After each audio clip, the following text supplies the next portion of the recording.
Bonjour. Comment va?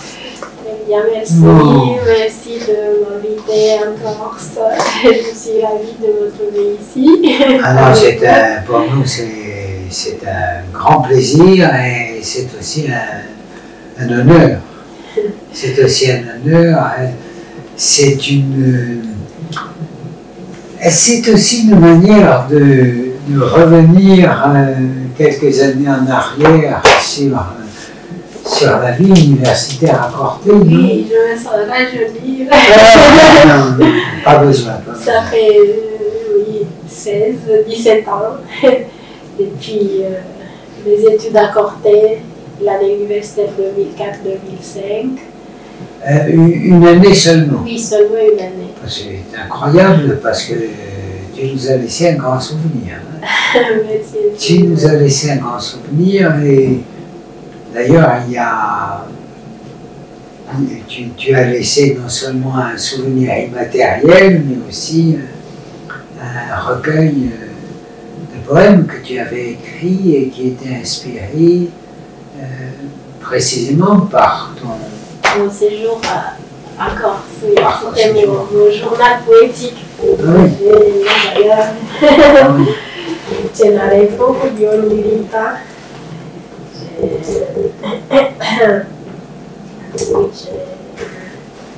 J'ai posé les choses là. Ah, oui, là. Voilà. Ah oui. C'est bon, c'était mon c'était- recueil D'accord. C'était un atelier d'écriture du centre culturel. que vous dirigez à l'époque. Et la personne qui s'en occupait, c'était Jean-Dominique Paul, c'est ça? Oui, mais Qui s'occupait de l'atelier. français, mais aussi j'ai participé aux ateliers d'écriture corse que vous dirigez, vous. Ah, voilà. Oui. Oui, bien sûr. Oh, mais moi, quel beau souvenir. Puis ces poèmes sont beaux. Hein. Ce sont de très beaux poèmes.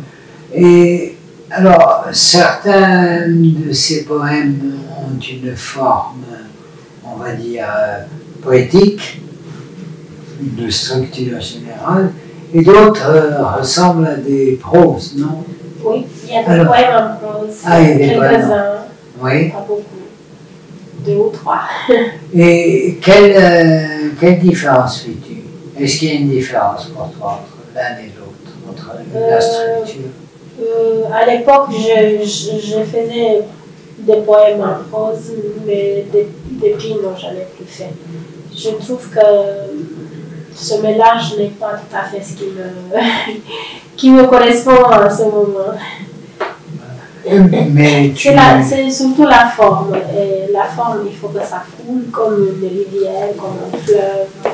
Et les poèmes en prose, cette hybridation ne me convient plus. D'accord, je comprends.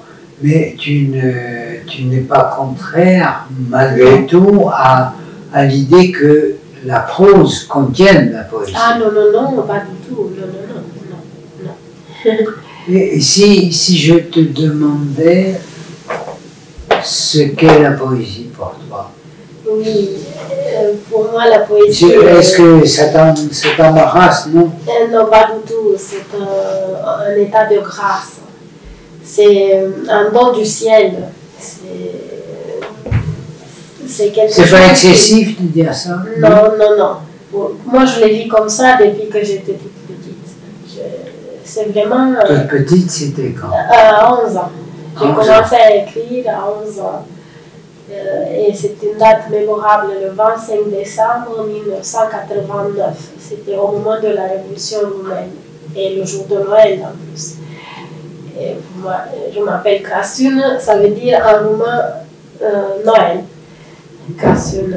Et en fait, c'est resté comme ça.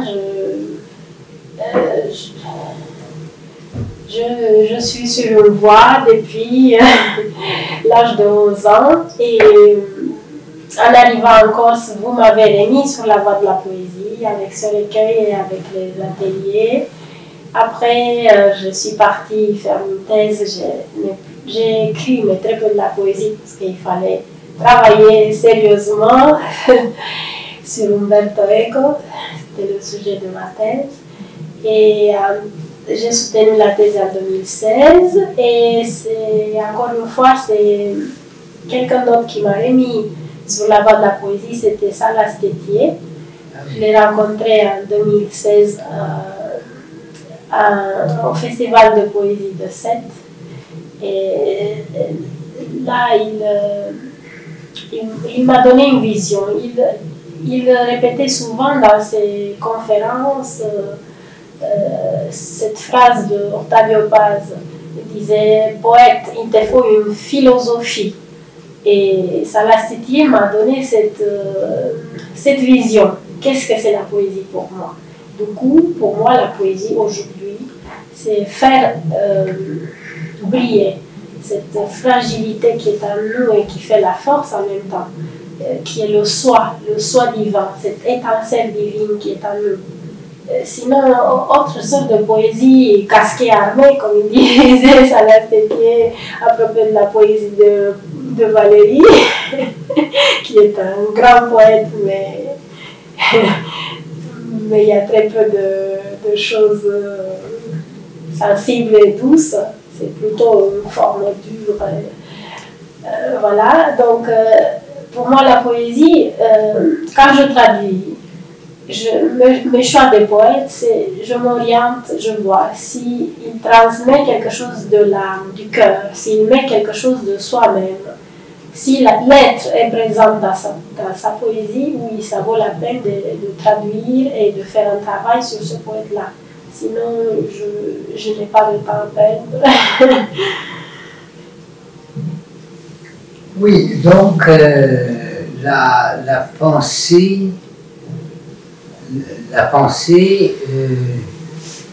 n'est pas pour toi réservée exclusivement à l'intellect.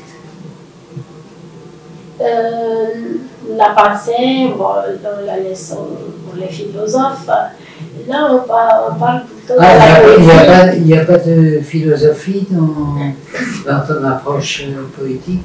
Si, il y a une philosophie, mais il y a une philosophie plutôt mystique. C'est-à-dire que par la poésie, le poète est un peu comme le mystique. Il faut dire, arriver à nommer l'innommé et à dire l'indicible. On ne peut pas rationaliser, c'est au-delà des mots, cette expérience antérieure très intense. On ne peut pas la conceptualiser. Seulement par la poésie, on arrive de faire ça. Autrement, ce n'est pas possible. Et donc, c'est un état permanent chez toi et chez les poètes que tu admires ou que tu fréquentes. Et c'est un état qui n'est pas confortable. Non, ça veut dire que c'est ma façon d'être. Je suis comme ça, je suis construite comme ça. Ça vient peut-être de mon grand-père qui est mort quand j'étais en Corse en 2005. Une nuit, je me réveille brusquement et je commence à écrire un poème sur mes grands-parents. Et j'ai appris quelques mois après que cette nuit-là, mon grand-père était décédé. Vous voyez, c'est un peu paranormal, mais j'ai cette sensibilité extrasensorielle. Je te taquine pour que nous avancions en quelque sorte dans la conception de la poésie. Mais c'est vrai, la poésie de sa nature. C'est vrai que ça n'est pas un état qui pourrait être réductible à une pensée intellectuelle et parfaitement bornée. Il y a plusieurs choses. Ce que tu as cité à propos de la vision, en quelque sorte, poétique, à propos de la mort de ton grand-père, m'a fait songer immédiatement au grand-père de mon épouse, dont le fils était malade.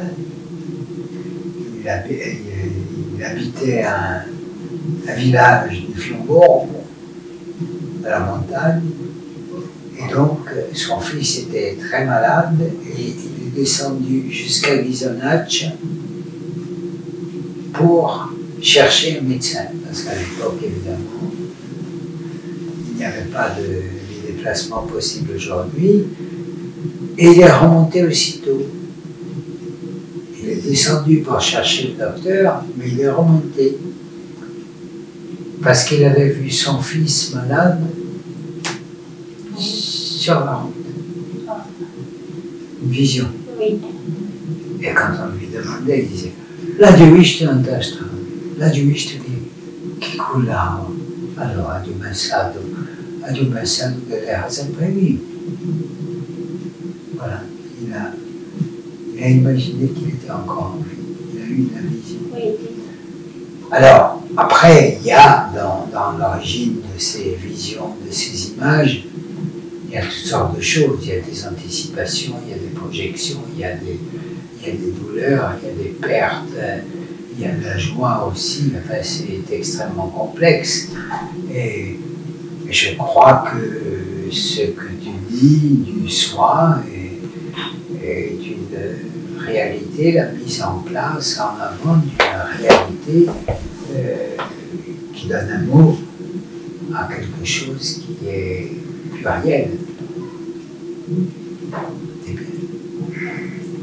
Alors, dans tes activités, je dirais,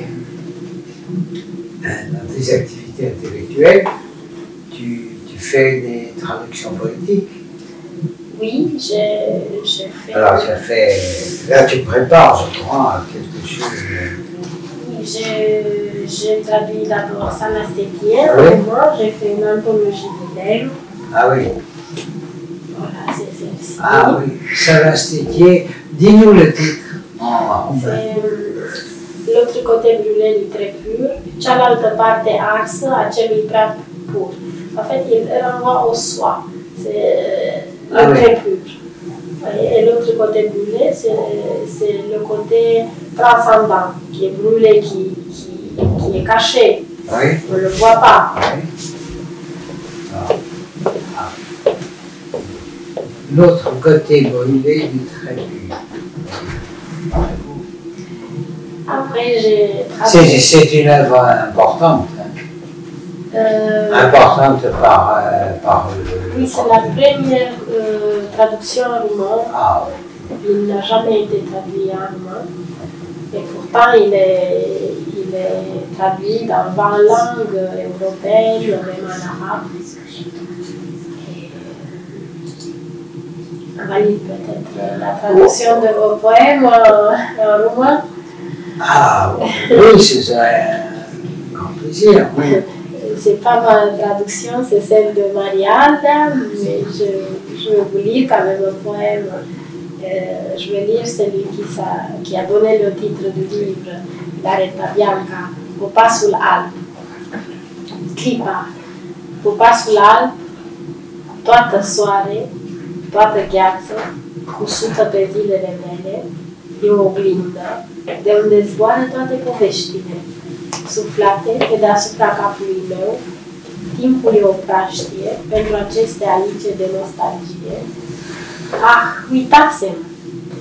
Ulise, dacă eram în locul tău, aș fi rămas sprijinit de smochin sau de măslin. Pielea albă, clinchet de imele, ah, Nausicaa.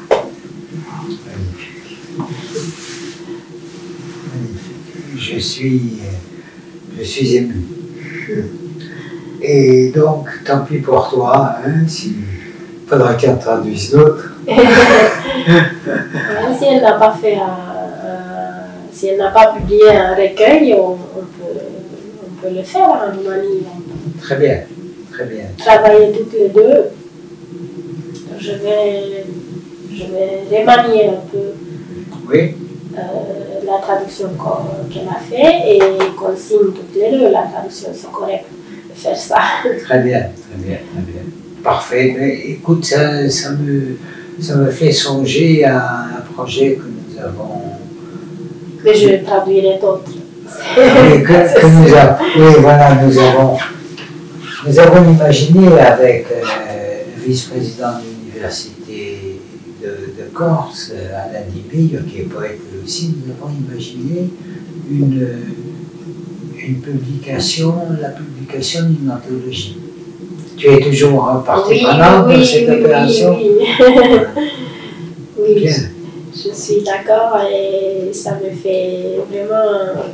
Je considère la Corse ma deuxième patrie. Ah oui. Ça sera un bonheur pour moi de travailler sur la poésie corse contemporaine. Parfait. Parfait. Ben, écoute, on va s'arrêter là-dessus parce que comme ça tu seras obligé de ne pas trouver une conclusion négative. Merci infiniment. Merci à vous.